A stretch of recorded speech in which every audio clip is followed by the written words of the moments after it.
시청자님 지금 두 채 이제 거주에 대해서 생각을 해볼 필요가 있을 것 같아요. 가장 네네. 우선적으로는요. 네. 거주는 지금 어디서 하고 계신가요? 지금 거주는 고양시 힐스테이트 삼성역에서 네. 예, 거주를 하고 있고요. 북한산 레미안 아파트는 현재 따로 월세를 두고 있는 월세 상황이에요. 주고 계시고요. 예예. 자녀 계획이 혹시 있으신가요? 네, 자녀 계획이 지금 아, 있어서 있으세요? 내년에 예, 네. 맞아요. 지금 살고 계신 동네는 어때요? 살고 계신 동네 자녀 키우기의 환경이? 환경은 사실 음, 지금 힐스테이트 삼성역 주변 같은 경우에는 이제 새롭게 이제 뭐 개발되고 있는 부분이 있어서 네. 사실 거주하기에는 되게 좀 편리한 부분은 많이 있어요. 네. 예, 예. 근데 네. 북한산 내면 아파트 같은 경우에는 주변 거기 공기나 이런 거는 좋긴 네. 하지만 예, 편리한 부분은 사실 삼성 힐스테이트 쪽이 더 낫긴 하더라고요. 제가 그걸 여쭤본 거예요.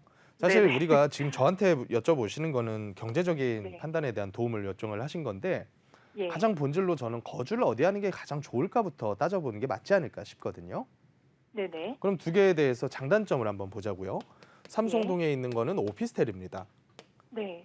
그리고 저기 어디였죠? 불광동이었나요? 불광동에 예예. 있는 거는 단지형 아파트예요.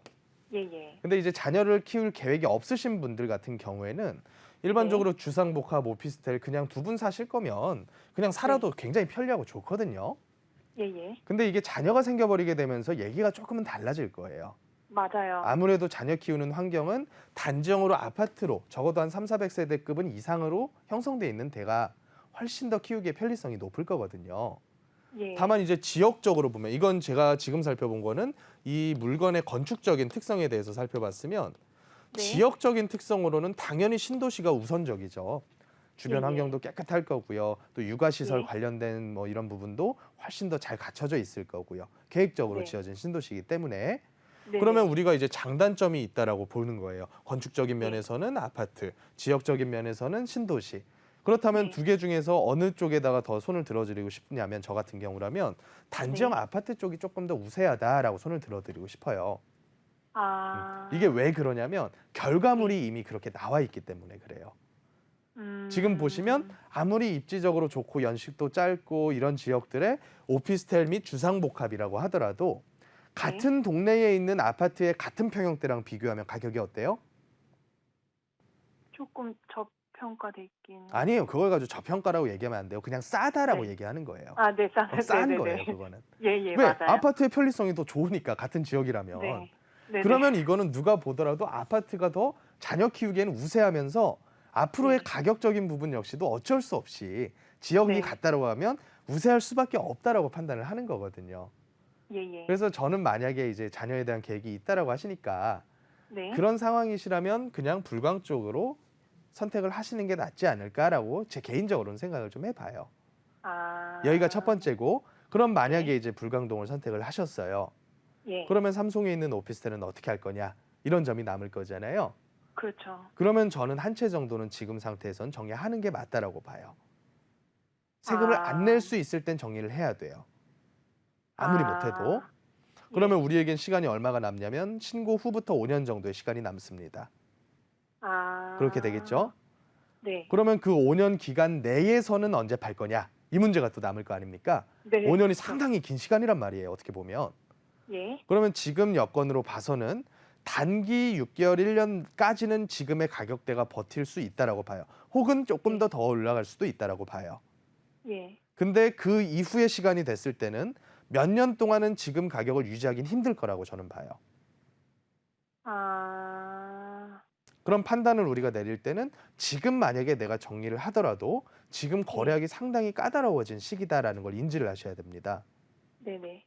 그래서 내가 제값 주고서 내가 원하는 매도 가격에 매도를 하고 싶으면 조금 서두르셔서 매도하는 것도 하나의 방법일 거다. 그러면 그 판 아. 돈 가지고는 뭐 할 거냐? 이 문제가 또 남을 거잖아요. 네. 그 매도한 금액 가지고는 나중에 더 좋은 지역과 더 좋은 형태의 아파트를 또 내가 살 수도 있고요. 아니면 예. 지금 이미 개발이 진행이 되고 있는 지역들에 대해서도 내가 임대사업자를 통해서 투자를 또 진행을 할 수가 있어요. 예. 그래서 저는 여러 가지 옵션들하고 같이 더불어 가지고 봤을 때는 한 채 정도 정리를 하시고 예. 매도하신 금액을 가지고 별도의 투자 운용을 하시면서 또 나머지의 일부 현금을 쥐고 가시는 이런 식의 투자가 돼야지 가장 합리적이지 않을까 이런 생각이 좀 들거든요. 네네. 그리고 만약에 단지형 아파트로 가고 싶은데 이 아파트는 너무 마음에 안 들어. 그러면 두 개 다 예. 팔아가지고 더 좋은 걸 사는 거예요. 아. 더 좋은 단지형 아파트를 사버리는 거예요. 네. 그렇게 선택을 하시면 돼요. 아. 네, 알겠습니다. 어차피 지금은 두 개 다 팔아도 각각의 소유이기 때문에 양도세에 대해서 전혀 이게 중과가 되질 않는단 말이에요. 예. 그러면 이게 가장 간단하죠. 음. 다만 지금 네. 가격이 많이 비싼 호가라고 하는 거는 인지하고서 비싸게 네. 필요에 의해서 산다라고 생각하시면서 사야겠죠. 네네. 알겠습니다. 여기까지만 정리할게요.